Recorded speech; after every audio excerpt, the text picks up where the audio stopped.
길쭉한 꼬리, 호랑이 같은 줄무늬, 무시무시한 발톱. 어떤 동물일까요? 어머, 고양이네요. 인간에게 오랫동안 사랑받아온 고양이. 고양이는 예로부터 인간의 사냥류로서 현재에는 반려동물로서 함께하고 있답니다. 하지만 고양이에 대한 부족한 이해와 잘못된 정보로 인해 제대로 돌보지 못하는 사람들이 많아졌어요. 고양이와 함께하기 좋은 세상을 만들기 위해 고양이에 대해 더 알아볼까요? 어머, 한국에서 가장 많이 볼 수 있는 고양이들이에요. 이 고양이들은 털의 무늬로 나누어 볼 수 있어요.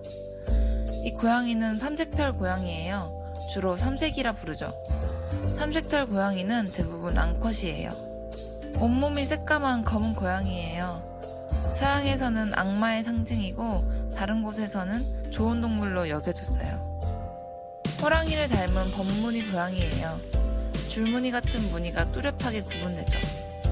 사람들은 색에 따라 노란 고양이는 치즈탭이, 회색 고양이는 고등어탭이라고 불러요. 꼬물꼬물 누구나 보면 반할 수밖에 없죠. 바로 새끼 고양이입니다. 귀여운 새끼 고양이는 태어나고 2주에서 14주 정도의 사회화 교육을 시켜줘야 해요. 사람과 함께하기 위해선 아주 중요한 시기겠지요? 고양이 사회화를 위한 첫 번째 단계는 고양이 핸들링 교육이에요. 먼저 고양이가 편안한 마음을 가지게 간단한 놀이를 해줘요.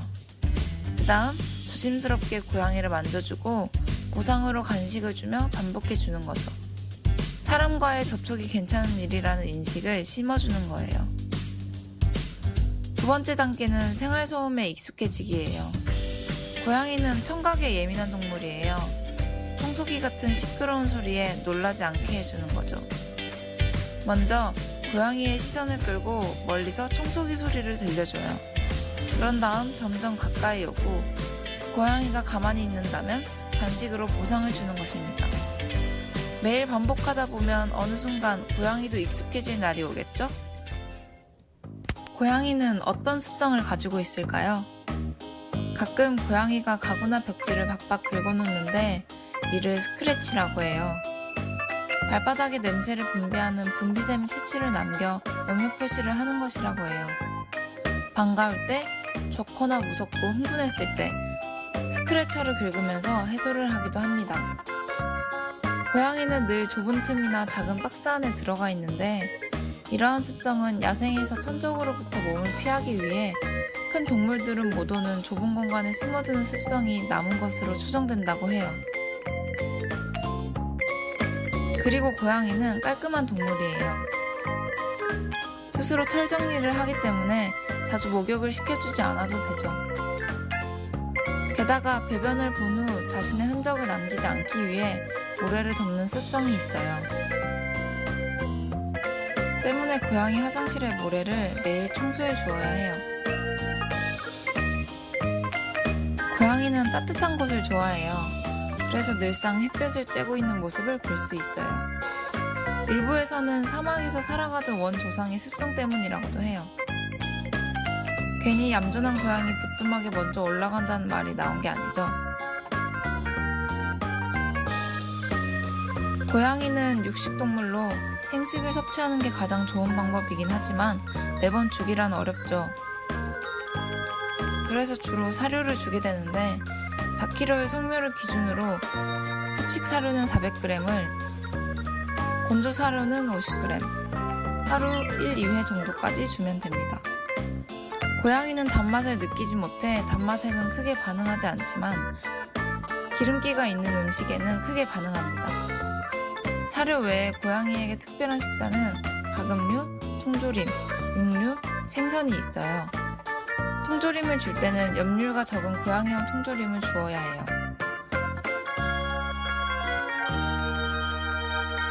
생선과 가금류는 뼈를 발라서 주어야 해요. 자, 이제 우리의 고양이가 노년기가 되었을 때 성격이 어떻게 변하는지 알아보도록 하겠습니다.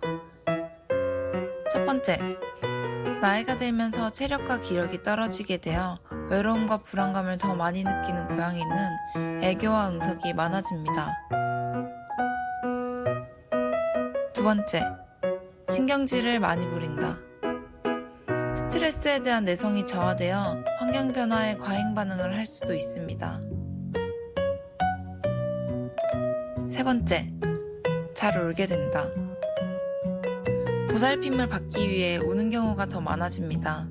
하지만 우는 일이 너무 잦다면 치매 혹은 갑상선 기능 항진증을 의심해 볼 수도 있습니다. 네 번째, 반응이 둔해지고 호기심이 없어진다. 인간처럼 고양이도 나이가 들면 신체 능력과 인지 능력이 떨어져 민첩하게 반응하지 않고 반응이 둔해집니다. 그래서 가구 재배치를 하면 길을 잃고 헤매이기도 합니다. 마지막으로 고양이를 키울 때 주의사항을 정리해 볼까요? 균형 잡힌 식사를 먹을 수 있게 해준다.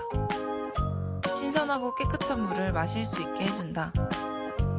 온도와 습도에 예민하니 여름에는 선선하고 겨울에는 따뜻한 환경을 만들어준다.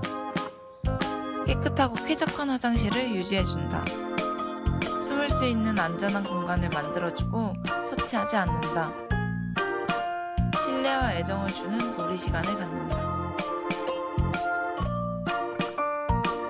이렇게 우리는 고양이에 대해서 알아보았는데요. 이와 같은 주의사항을 모두 지키며 건강한 고양이와 같이 생활할 수 있는 건강한 집사가 될 수 있도록 노력합시다.